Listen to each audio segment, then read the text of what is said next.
It is my absolute pleasure to welcome each and every one of you to this expert hour hosted by the Fourth Floor, designed to help you learn what you need to know to get investment for your startup.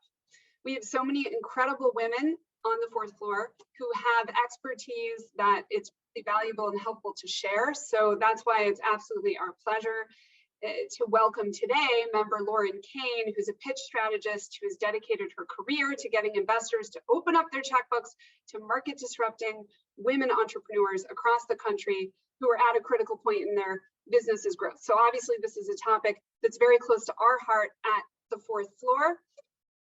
So before we dive in, just a very brief word about the Fourth Floor.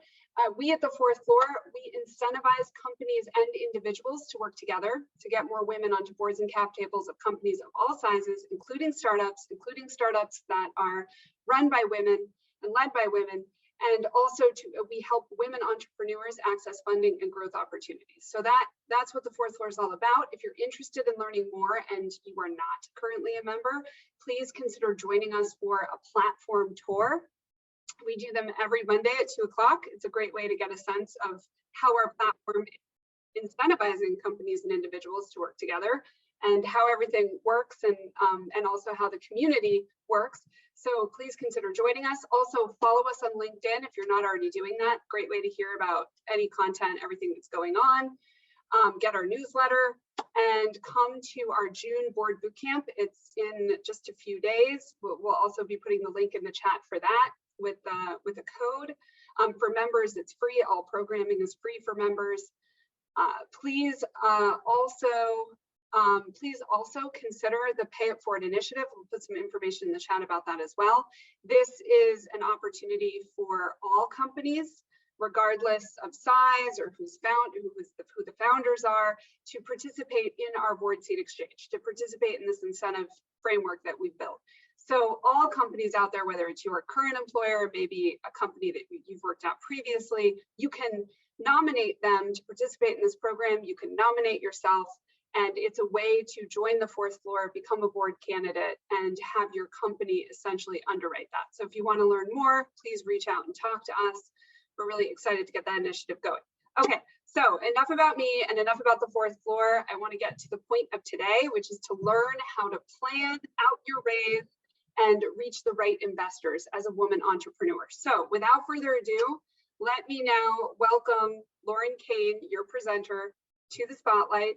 Welcome, Lauren. Lauren, I know that you help founders looking for investor dollars so they can accelerate the momentum in their business, but you're looking to help them when maybe they don't know where to start, or maybe they don't even know what resources are available to them or how they should be pitching people in the room.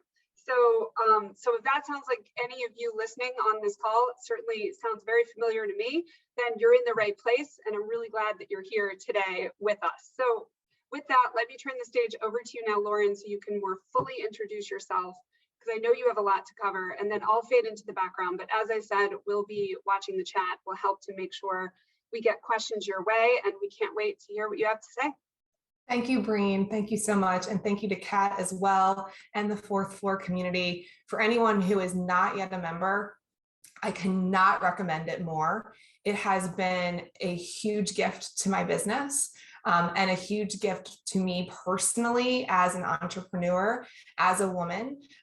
It has been amazing. It is an investment in yourself to join the Fourth Floor. So look at it that way. It definitely is worth every penny. Okay, so I'm going to share my screen and we'll jump right into it. And I will also try and leave time at the end for some questions. So if I don't get to the chat, I will have time for you at the end.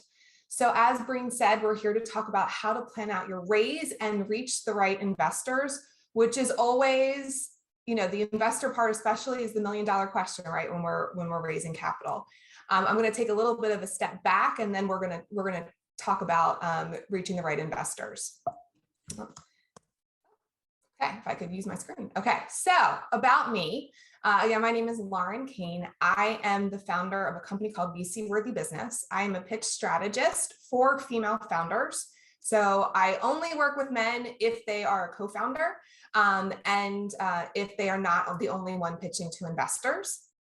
But I do like to say I have a husband, a son, and a brother. So I do like men. So it is nothing against men, but female founders, as we all know, when we're out there trying to raise capital, the cards are stacked against us, right? And so only 2% of female founders are able to or represented in the dollars that are given by VCs every year. And so part of my goal and passion is to change that and to make that percentage higher and to impact as many female founders as I can so that we can get that number to be higher. And I'll talk a little bit about how I think we can change that in just a second. So I've been in this world, this crazy world, for over 10 years. I started as director of operations for Golden Seeds. And if you're not familiar with Golden Seeds is an angel investment group, and it's New York based, and it invests in women-owned, women-led businesses. They also have a venture capital arm with now 4 venture capital funds. And just a fun fact about me, I love to hang upside down in an aerial silk. That is my happy place. And I actually was there 2 hours this morning, right before this. So I got myself in the right zone. So we are going to talk about the components to your raise. We're not going to go through each component in depth, but I want at least you to understand, especially in the planning piece, everything that you need to go into your raise. Then we're going to talk about planning and then the investor strategy, which includes the outreach. Okay, so the 4 components that I talk to every female founder about when you're going to do your raise are the first, planning, which we're going to talk about in depth today, investor strategy, which the outreach falls underneath that, and then pitch strategy. And so pitch strategy, I'm talking about your deck, your script, how you are going to use that as a tool in your arsenal and not just something that you send to investors. And then the execution. And execution is getting out there, which we'll touch on a little bit with outreach, but so often with all of this, we don't take that step back when we're planning out our raise. We are more reactive. Okay, I need to raise money. I'm just going to go out there and Google what I need to do. And Google will tell me that I need to have these slides in this order, and this is how I do it. And when you do that, you're setting yourself up to feel like this is a full-time job and to feel overwhelmed. And so that's really where the first piece comes in, which is planning. And so what we're going to talk about under planning is really raising capital your way, figuring out what your fundraising timeline looks like, and then finding the time to do this so that it is not a full-time job. You can raise money and run your business and not feel like you're working 2 jobs. And you might be working a full-time job while you're running your business and raising capital. And so you don't want to feel like you're working 3 full-time jobs. And so we're going to talk about how you can really be strategic about your time. Okay, so let's talk about raising capital your way. And this is a big one, in my opinion, on figuring out how to have access to more VC dollars to increase that percentage of the part of the pie that female founders get every year. Raising capital your way is basically figuring out how you want to raise capital, what you want it to look like, what your negotiables are, what your non-negotiables are. We don't have to raise capital in the system that has already been created by men for men, right? They already have a leg up when they're raising capital. The way that we make this change is by unapologetically raising capital the way that we as women want to raise. Because you know what? We're really good at following our intuition. We're really good at listening to our gut. We're really good at being inherent leaders, right? We run all aspects of our life. You need to bring that to the way that you raise capital. So a big piece of that is when you're sitting down is thinking through your timeline. When you're planning out your raise, you're figuring out how you want to raise capital. And then you need to figure out, what does that look like for you, right? It doesn't have to be that you're sitting and having 200 meetings and get 200 no's to get to a yes, or 100 no's to get to yes, whatever that is that we get told over and over and over again, right? It is really about being strategic of what you want it to look like. It is starting with preparation, right? It is figuring out, okay, do I have a data room started? Do I have an advisory board that I can't wait to tell investors about? Or am I going to think about what that advisory board looks like? So as I'm out there pitching to investors, maybe I might stumble upon an advisory board member. It is figuring out what you want your message to be, what you want to say and how you want to say it. It is kicking off your raise. So it is really not about, okay, I'm just going to create my pitch deck and then go out there and show it to people. If you, I mean, most of us as humans, when we have deadlines, we will commit to those deadlines, or we will either prepare, in slow motion up until that point, or if you're more like me, you cram last minute. But if you have a deadline, you're more likely to commit to it and strive to reach it. So if you have a raise kickoff, if you know on this date, I'm going to go out and start raising capital, you'll have everything ready that you need to do that. Data room, advisory board, pitch deck, all of those components that you need. So give yourself a kickoff date and then start to schedule out investor meetings. So know, okay, I'm going to kick off on, let's say, July 1st. I'm going to start having investor meetings July 15th. I'm going to do my outreach and have meeting schedules. And then I'm going to have a closing the end of September or the end of October. So I'm going to give myself 60 to 90 days out. Side note, if you're raising now, you need to have as much as you can close before the end of July. August is typically a dead month in the VC world. Everyone goes on vacation. And so you really want to have that in your plan. But August and December are typically dead months. So when you're planning out your raise, keep that in mind when you're figuring out when you want your closing to happen. Okay, so we're going to spend a little time here about finding the time. So you've planned out your raise, you know your timeline, you know you have all the components together. You're going to start doing this thing called investor outreach. How are you going to do this with meetings and all the stuff that you have to do with this? Okay, so it is about figuring out how much time in a day you can block off for fundraising activities. And I'm not talking about 5 hours. I'm talking about a half an hour to an hour every day, 5 days a week, not 7. Give yourself the weekend off, please. 5 days a week, you are going to have a designated time on your calendar blocked off for your fundraising efforts.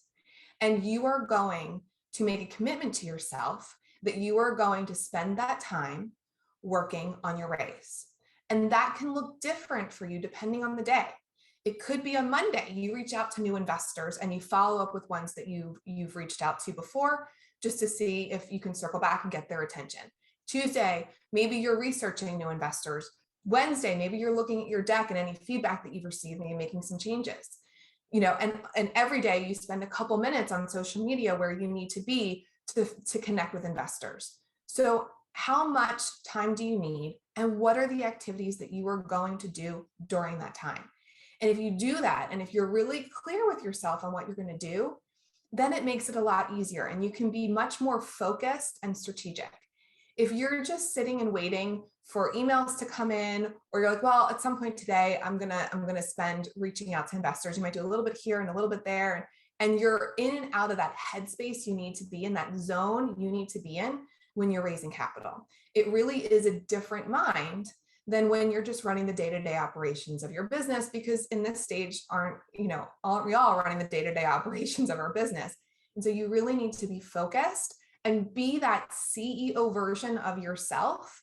Bring her to this and then yell at yourself if you don't do it, just as a total aside.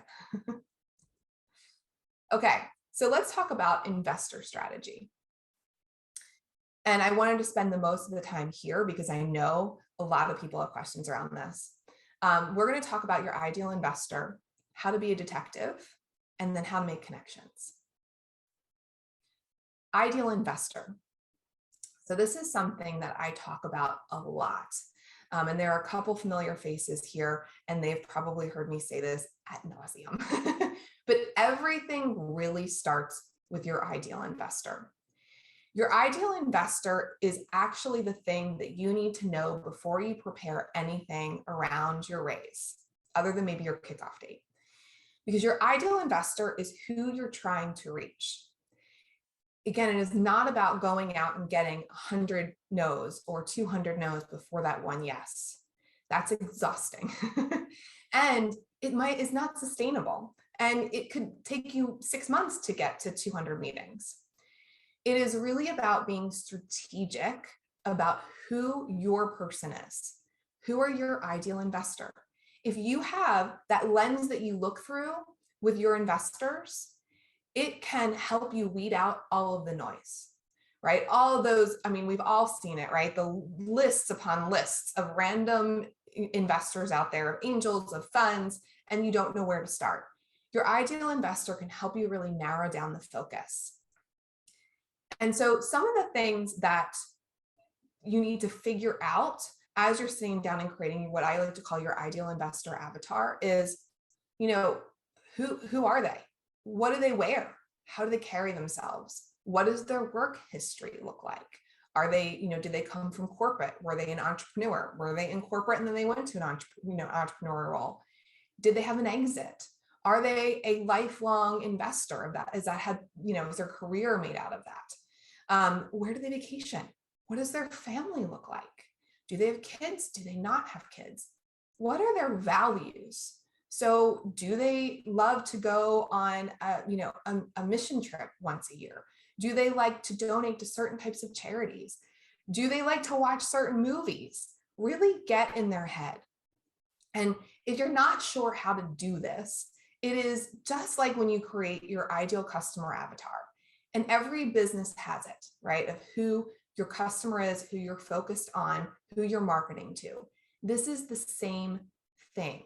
You are marketing to your ideal investor. It might look different. You're not running ads. I mean, you could, that would be a little outside the box, but you are marketing to them through your pitch, through your outreach, everything. And so when you know who they are, you can make your messaging strategic to get the attention of them. So it's not about getting the attention of every investor out there. It is about getting the attention of the right investors for you. Now, your ideal investor avatar is something that will grow and change with you as your company grows and changes, how you grow and change, what you learn. When you go out there to raise capital, you might have a certain thing that you're like, I really want my ideal investor to have this trait. And then you go out there and you meet someone with that, and you go, nope, never mind, I'm going to change that. So it is a fluid thing. But it is really, really helpful for you to look through that lens. So I want you to ask yourself, who is your ideal investor? And spend some time with this question. Come back to it. Maybe you brainstorm around it and then come back to it and say, okay, any tweaks that I want to bring into this, anything new that I've learned, or, I'm not really feeling this. But, especially around, I want to come back to the values part of it. The values part is really key when you're trying to find alignment. And when you find an alignment of values with the people that you surround yourself with, whether it be your investors, your board of advisors, your team members, then there is more opportunity for success. You don't want to have competing values. And that's really a big part of what you're looking for here. So ask yourself repeatedly, who are your ideal investors? And it's not just about, do they invest in my sector and my type of business? It is so much more than this. It is going deep. So get in their head, okay? You want to be ninjas, get in their head. So then once you get in their head, you get to become a detective. So you've been a ninja and now you become a detective. I don't know where I'm going to take you next. We'll see. But this is then the part of figuring out how to find them. So you have an idea of what they look like, what their avatar is, right? And maybe you even draw a picture of what you think they look like. But then you want to find them, right? And so how do you find them? How do you reach them? So I often say find where they live. And what I mean by that is, where do they spend most of their time on social media? So that is a big one. And it's not, going all the places and connecting with them on all the places. And you certainly can do that, but it is figuring out which platform they use the most. And so that's where the planning piece comes in. If you have a list of 25 investors, right? And so you become really strategic, you know who your ideal investors are, you're going to have a short list of investors. It's not going to be 200 names. It could be 25 to 50. And then you're going to figure out, okay, where do they live on social? And where they spend the most time. So maybe you're going to go through that list on, you know, one of your days, and you're going to go through all of them on Instagram, and you're going to look and see what their activity is. Or maybe you're going to take a subset and take 5 to 10. And then you're going to take some time, you're going to go on TikTok, and then you're going to go to Twitter, and you're going to go to LinkedIn. Twitter and LinkedIn are probably the top two of where you're going to find your people, your investors. Maybe they're on Clubhouse. But spend the time to find out where they are the most active. Because if you're trying to connect with them on LinkedIn and they're really on Twitter, you're wasting your time on LinkedIn. And a really good indication is if someone, especially for LinkedIn, is if you send them a connection request and they get back to you 3 weeks later, they're probably not on LinkedIn, right? Look at how much they're posting or commenting on things. Where are they really focused? Have they focused their time? And if you're looking at different funds, you want to look at the general partners.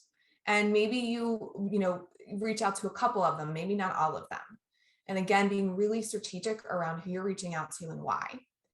And then once you find out where they are, you want to, it's not about reaching out to them immediately and saying, hey, I have this really awesome company, invest in me. I get those messages usually by dudes about 5 times a week. It has slowed down a little bit, so I'm hoping that LinkedIn has cracked down on some of it because it's really just spam. And I'm like, that's not how you get my attention, is to tell me that your company is so amazing and I need to invest in you. That shuts my brain off. I don't know about you guys, but I'm like, no, don't tell me to do anything. But it really is about listening to what they are commenting on and posting. What are you learning about them? Start to comment on that. Ask them open-ended questions. Build the relationship. And we're going to talk about connection in a minute, but build that relationship with them on social media. And if you can ask them open-ended questions and they respond to you, and then you can ask them maybe another question and they respond to you, you can start to really build that connection. You also want to look at, what do their investments say? What do their investments say about them? And so first thing, if they've invested in a competitor of yours, they come off the list. It is a conflict of interest. It is an easy no. They will not invest in you. They should not take a meeting with you if they know that you are a competition, or once they know, they should self-select out. But if they've invested in a competitor, take them off your list. But really look at their investments and look at what their thesis is on their website versus what their actions tell you.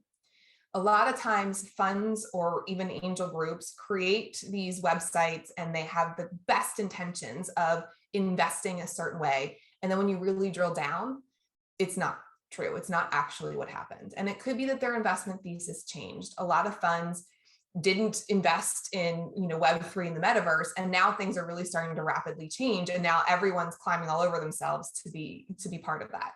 And so investment thesis change.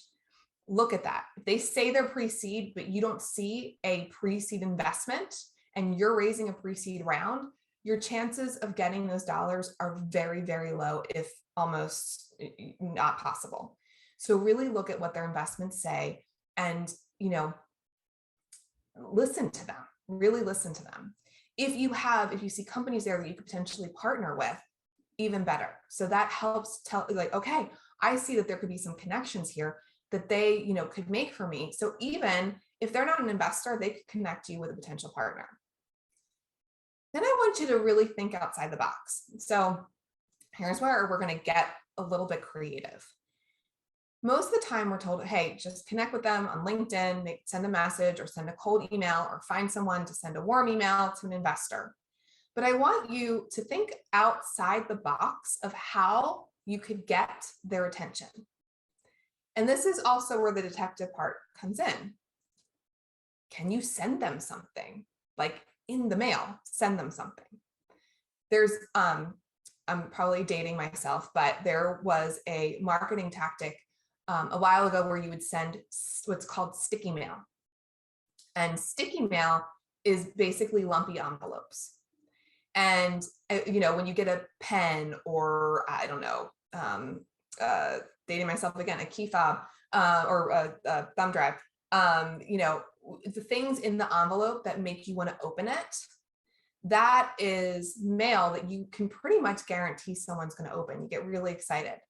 Now, if you can get their address, it's detective, semi-stalkerish, it's fine, but it's public information. So it's not like you're not using it for evil, right? You're using it for good stuff. Send them something, send them a box. Who doesn't get a box and get excited about it? You think, what did I forget that I ordered from Amazon, right? What is my husband going to kill me for ordering today? So send them a box. Send them something in the box that is going to be memorable. And it doesn't have to be literature about your company. It can be funny. It could be cheeky. It could be, attention grabbing. It could be, any kind of emotion. It can invoke tears, any kind of emotion that you can get an investor to have when they open the box. Oh my gosh, they're going to remember you. And then put a QR code in. So they scan it and they're taken, to your website, to your social media. They're there with you. They're like, oh my gosh, this never happens to me. So then figure out how you can create other moments of, oh, no one's ever done this before, right? Try it. Think outside the box. If they were a customer and you knew the standard ways of marketing, social media and email wouldn't work, how are you going to get them their attention? How are you going to do it? If your hands were tied and I've taken all of that away, how are you going to reach them? How are you going to reach your customers? So think about it that way. You can even look to founders that they've invested in. You already looked up their past investments. Reach out to other founders. Introduce yourself, make connections, talk to them and say, hey, I know that so-and-so invested in you. Would you mind making an introduction? The beautiful thing about going that direction, and I recommend going multiple directions with reaching an investor, is that you can get the inside track to who an investor is. So you can say to that founder, hey, tell me like what you liked about them, what, how they're supporting you. Are there things that they said they would do for you that are they showing up and doing them? Are they not?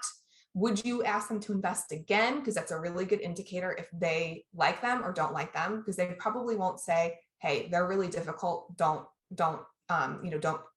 pursue them, because they don't necessarily want to talk negatively about their investor. But if they're not going to seek their investment again, unless they have to, that can be in the deal documents. But if they wouldn't go back and ask them to invest, that is a really good indication. Okay, so then lastly, we're talking about connections. Connections. And the reason that I say investors are human is because we forget that. We tend to look at investors as people who just invest in companies and give them money, and that's their job, and their job is to invest in me. But you forget the humanness. And investors are so used to being looked at as the purse strings, as the person who is going to put money in the bank account of your business. People forget that investors are human beings. And so when you are reaching out to them, and when you're thinking about how to reach out to them, you want to think about how can you connect with them as a human. So this is where your ideal investor avatar also is extremely helpful. You know a little bit about them. You've built them. You've designed them. You're in their head. And so how do you come to them as a human being? And that's where spending time on social media and looking at what are they posting, or what are they commenting on? What are they sharing? What does it say about them? And how can you connect with them as a human being over whatever it is that they're sharing? When you connect with them and come with them as, hey, I just want to know you as a human being, versus I just want to know you because you're going to invest in my company, it changes the dynamic. It changes the dynamic in that it takes the pressure off of you, right? You're just meeting another person that you want to get to know. And it takes the pressure off of them because they're like, oh, wait, you're not just interested in me for my money. This is different. This doesn't normally happen to me. Let's talk. And so if you can find something that you both have in common, or you have, maybe even you push back on a certain issue that they feel a certain way about in the politest of ways, and they push back and you have a nice banter, you can then say, hey, I would love to have a 10-15 minute chat, get to know each other better. This has been great. And keep the first call with an investor super short, 15 minutes, maybe it's 20, and you get to know them. You let them, as much as you can, do the talking. It gives you another chance to get to know more about them. And then they inherently will tell you about, or ask you about yourself, and you tell them about you and you're about your business. But it's not about pitching. In the beginning part of building a connection with an investor, in everything that you do, it is not about pitching to an investor. It is about building a connection. A connection is an emotional component. Asking someone and trying to get to pitch to them is a thing that it's a mechanical connection. An emotional connection is more memorable and lasting. And when you look at them as humans, you then also have that emotional connection to them. And the great thing is, if you don't go in with the mindset of pitching to them, you also can walk away, right? It gives you the opportunity at any point, in any point of the process, to say, you're not my person. You're not my ideal investor. And you know what? I'm going to back off. I'm not going to pursue this anymore. I'm going to take them off my list. And isn't that such a great thing to know that someone's not your ideal investor early on, before you even go down the rabbit hole, before you get to due diligence? When you build the connection, it makes it a lot easier for you to control the process in which you take an investor through. And that is huge, because that gives you the power. And your time with investors is a negotiation right from the time that you reach out to them. It really is. And so if you can hold on to the power the whole time in this equation, that is even more valuable when you get to the negotiation part of the whole thing. It allows you to really step into that place of being a leader, and an investor sees you in a place of leadership, then they see the potential in you as being a leader for your company as you continue to grow and scale it. So investors are human. When you're looking through the way that you want to connect with them, have that always in mind. It is about me building that connection. It is not about them just being dollars. And remember, it takes pressure off. It's not a big deal. So with that, I am going to stop sharing, and I am going to open it up for questions, because I know sometimes when I say some of that stuff, there's a lot of questions that come up. So please, who has questions? Hi, may I? Hi. Okay. Question. So, Yes, the first attempt is to build a relationship, some form of connection, and then the pitch. Now, when you reach out to a stranger, if you reach out, you have to present a reason, right? A motive for which you are connecting. How do you do that without start pitching a bit, or without telling who you are about, and in a way that could help them understand why you are contacting them? So where would that be? Would it be on someplace like LinkedIn? yes, let's say that it's Online, maybe in Clubhouse, or yes. Mm-hmm. So on Or LinkedIn, Twitter through a yeah. message. On LinkedIn, I don't recommend sending a message with a connection request. I send the request, and then once they say yes to it, then I just thank them for the connection. If you can find something in their profile that you know, that sticks in your brain and you feel like you can mention to them, you can say, hey, I really loved this article that you posted. And what do you think about this, this, and this point? Again, an open-ended question so that gets them to respond. But when you send a connection request, since I'm connecting because I think that you should invest in, like, let me tell you about my business, that immediately turns the connection into a sales, you know, it's a salesy connection. So send the connection request and then see how they respond. One of the things I recommend that you do is have a CRM, and not just a spreadsheet, but like a legitimately a CRM, and look at whatever your email provider, whatever integration they have. They're usually a free integration. So like Gmail, it's Insightly, and I think HubSpot might even have a free integration. And what you learn about them, take a couple notes in your CRM because you won't remember. At least I won't remember after doing it a couple times.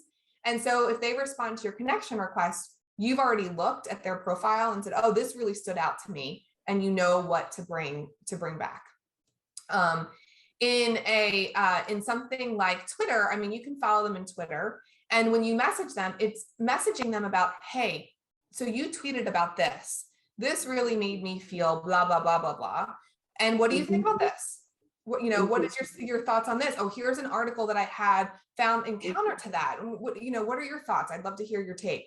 So figuring out a way to ask them questions that get them to respond. It's about, like, if you were to connect with anyone, if you and I were, you know, if you wanted to be my friend, how are you going to be my friend, right? It's not about adding in all the layers of investing in my business and wanting to hear you pitch. It's how can we become friends?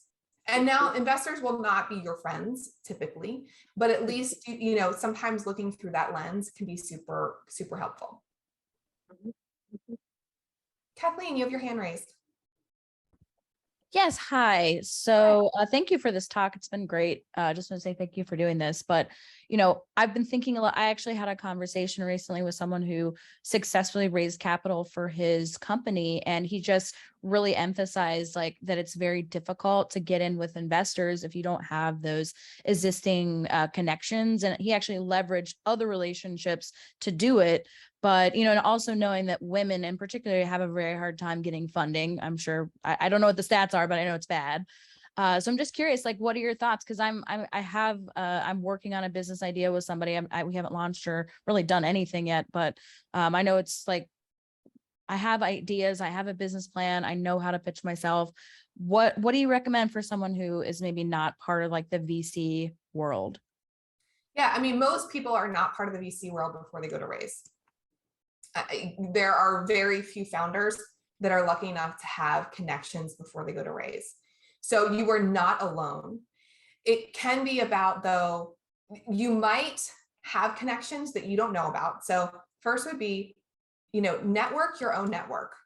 And this is where, you know, again, the ideal investor avatar really can come into play of, hey, I'm looking for this type of person, this type of person, and this type of person. Like, you know, is there anyone that you know? Because a lot of times in our network, we might not know that we know angels or VCs, especially angels. So if you're going out after angels, you know, in your pre-seed, a lot of times people aren't saying, hi, I'm an angel investor. Hi, my name's Lauren, I'm an angel investor. It tends to be something that they only talk about around other angels. I don't know why, but they do. And so it can be hard to say, hey, I'm looking for an angel investor. And your network is going to be like, okay, well, I don't know who that, I don't know anyone. But if you're able to say, I'm looking for someone who has been a successful entrepreneur, they sold their company or they IPO'd and now they're really giving back. And, oh, wait, I know someone that fits that bill. And they make an introduction, right? So it allows you to be really specific. And if you don't, I mean, most of us, again, don't have those warm intros or have very few warm intros, or you might have warm intros and then the warm intros go cold, right? You get the warm intro and nothing really happens from it. Again, it is about how are you going to reach them in different ways? How are you going to connect with them outside of the box, reach them outside of the box. There's a great book called Referral of a Lifetime. It is a thin book. It's about 150 pages. I highly recommend. It is a business book, but it's a business book that actually has a plot, which is nice. It shows you how to really build your network so that your network works for you. And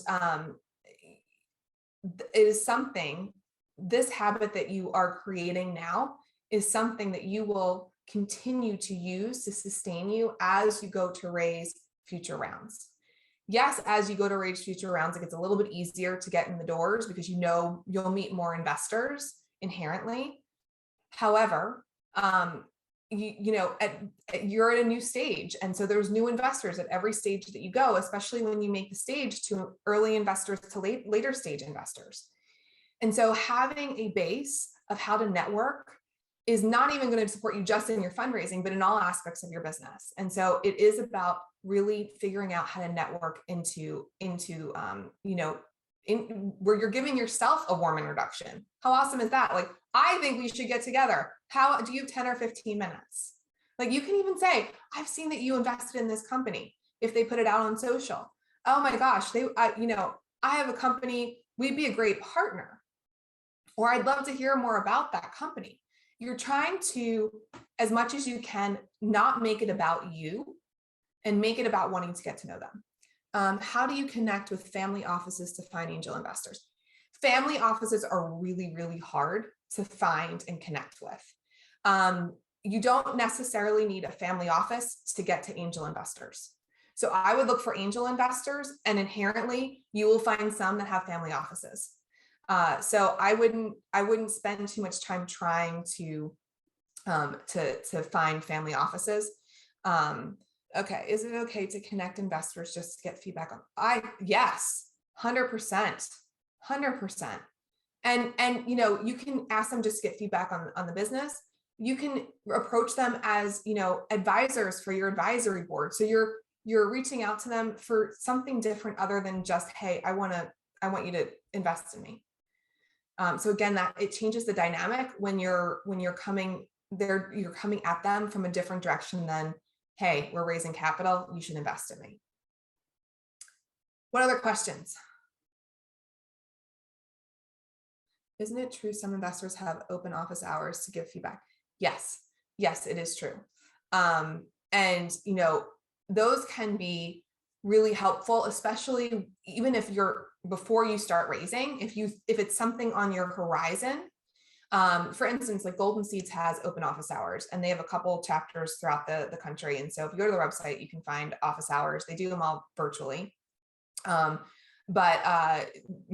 one that's closer in your area, and go to them, meet, the investors, the VCs, the angels. And again, it takes the pressure off if you're just going to get feedback on your business, right?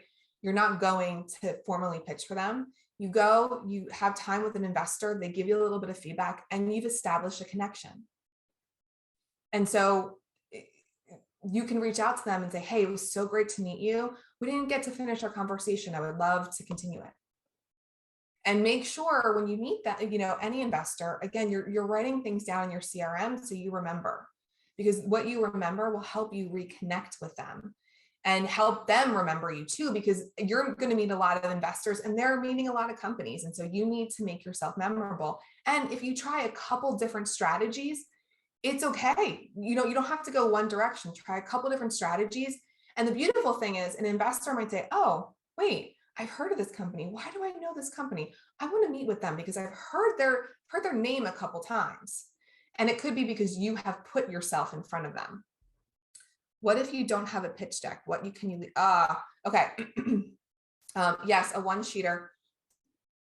I know I'm going to get some hand raised from this. Do not send your pitch deck to an investor unless you've already pitched to an investor. This is a whole other workshop, whole other webinar. Unless you have pitched to an investor, you don't send them your pitch deck. Your pitch deck is meant to have you connected with it.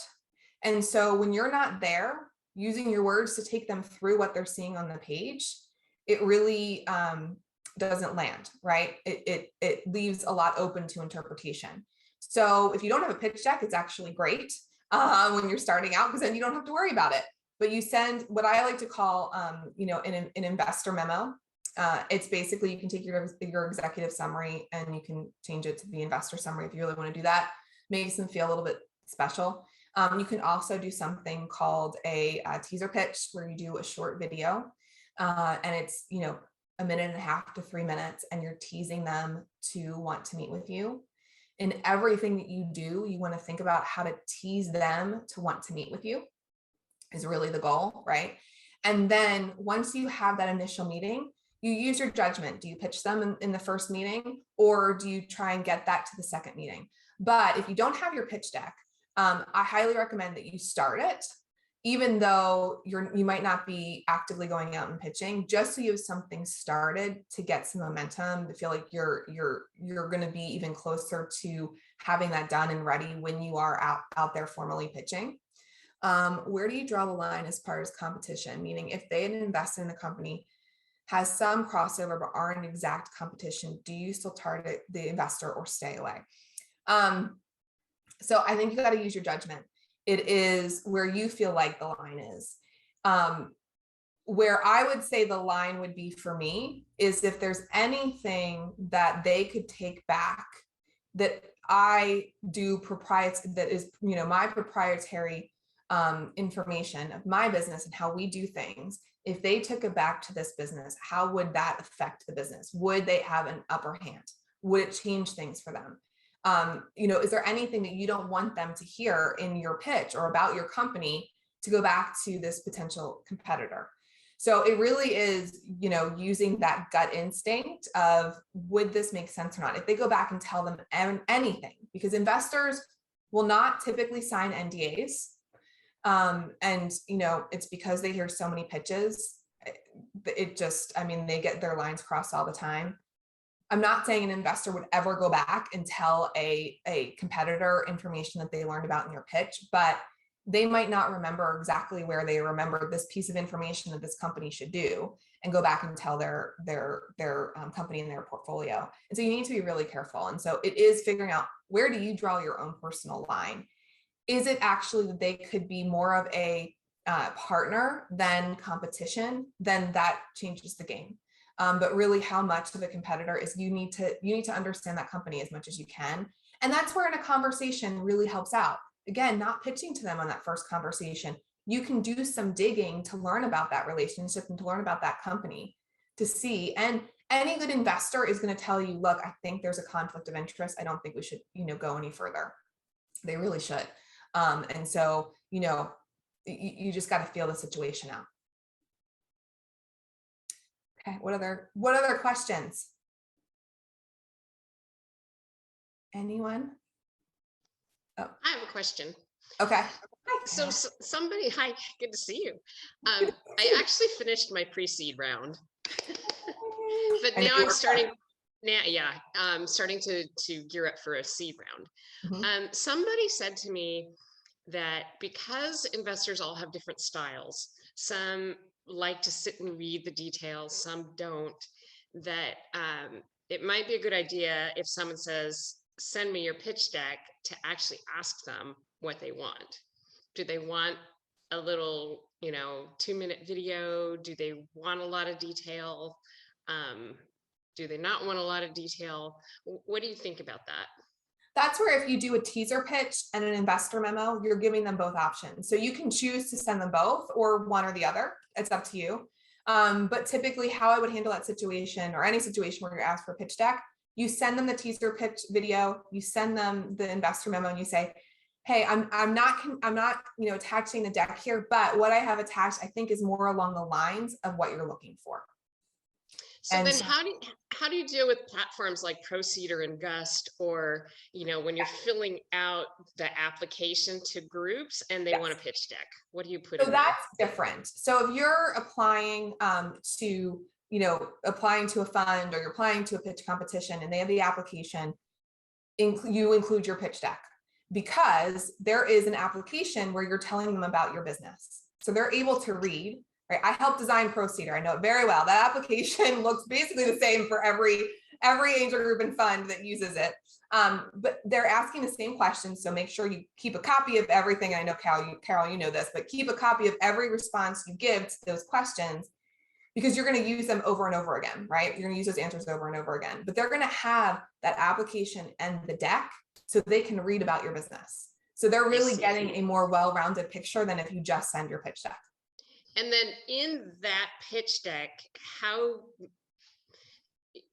there's this trade-off, right? Between not having busy slides and having critical information in the slides. So if it's that type of situation, do you try to load the slides up with a lot of information?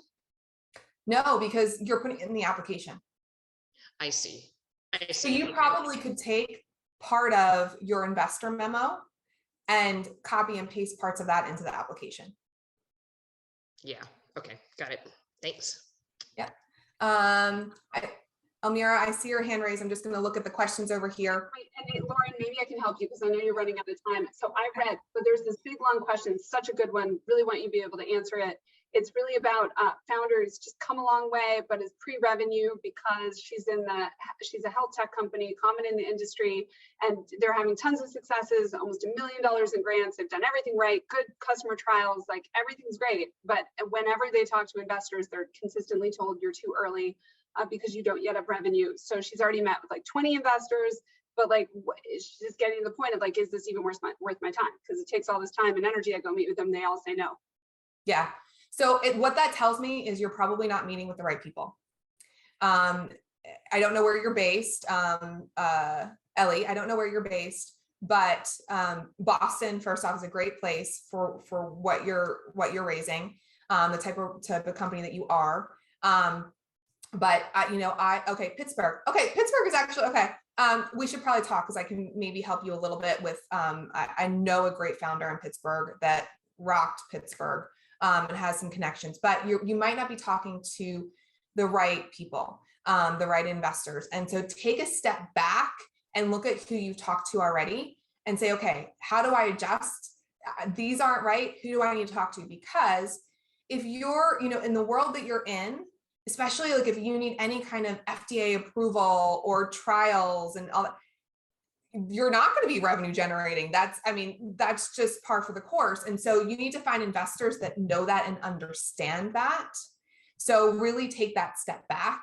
But please feel free to reach out to me if you want help sort of talking that through. I'm happy to help you with that. Almira, I want to get to you. Your hand is raised. Yeah, so I'm here. So I have a question. So I think it kind of to piggyback on what Ellie said, what about because most founders, I think they don't take time to build communities. So what about the crowdfunding aspect of it? Because we're entering in a crowdfunding space more and more. And as you're kind of building and connecting your network with angel investors, what about putting that effort in bringing like people that actually believe in your product and can become your future customers? Sales, I thought I had my focus on for an hour.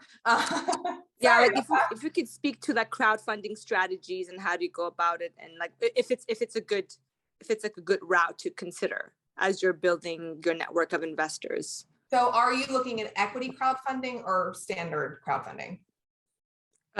Equity. Okay. So equity. So what I will say first off with crowdfunding is be very careful on what platform you use and do your research really well and in depth on really truly how much it's going to cost you to run a campaign on any given platform, and connect with other people that have had successful campaigns, because that, and how much they spent, because that's going to help you figure out if it's worth it or not. Equity crowdfunding is the same sort of beast as reaching investors. So you have to go in and figure out with equity crowdfunding how much of the makeup of who is investing in you do you want to be investors, meaning it is what they do, or people that you want to just support your company and giving them a small share in that company. And so if you say, okay, I want people who are really investors and lifelong investors are going to bring expertise and potential partnerships and blah, blah, blah, then think about if you want to do equity crowdfunding. But then that's where your focus is going to be. If it's something where you want your customers and your friends and your family to be involved, then your marketing is going to be more around that, and your focus is going to be more around that versus investors. You will have inherently a little bit of both that cross-pollinate, but you kind of have to pick a lane in what you're doing for your crowdfunding, your equity crowdfunding campaign. It's hard to reach both. And so you just sort of think through that, and that'll help you figure out how to focus. Okay, we have 1 minute left. Yeah, and you know what, Lauren, there were 2 or 3 questions that were kind of all about the same thing, which was just like, what resources can you recommend? Like, so say someone, they meet with these investors, the investors are interested, you know, it feels like they might even want to invest, but the founder is not like figured out, what is my valuation? What are my terms? Am I doing a safe note? What is a safe note? So like at that point, should the founder like go to a boot camp, go talk to an expert? And then similar question on the deck, like when the founder is really like nose are raising, they're getting some momentum, do they go to a boot camp to get their deck in good shape? Yeah, I mean, there are resources out there that can help you with all of that. I think honestly, if you're confused about what to do with your round, I think you need to have at least someone who is supporting you as either an outsourced CFO or who's going to come in and support you in that capacity during your raise and help you put your financials together. Have an attorney, because they're really the ones that are going to help guide you. I want to say actually coming to the 4th Floor community and asking those questions, you're going to get support with a lot of the members that are going to give you some of that feedback, and including asking where you go for your pitch deck. So I actually think, because I've seen it and also been a part of it, come and ask the 4th Floor community your questions, because that's what this community, part of it, what it's about, is that when we as entrepreneurs, as women, have questions on what we need to do in our business and what path to take, that we can come here and lean on each other. So I would actually say 4th Floor. Amazing. That was not planned, by the way. It was not planned, but but it's so true, because I've seen it so many times of women asking questions and the community just rallies behind with support and giving them answers and helping them figure it out. Well, and even though none of it's rocket science, like it's all sort of rocket science when you don't know it. And so many people, no matter who they are, they could be the chief legal officer of some incredible company. There's a lot they don't know. It's not a stupid question, when you have these questions, like this is, so yeah. So hopefully everyone feels comfortable asking these questions at the 4th Floor, and thank you for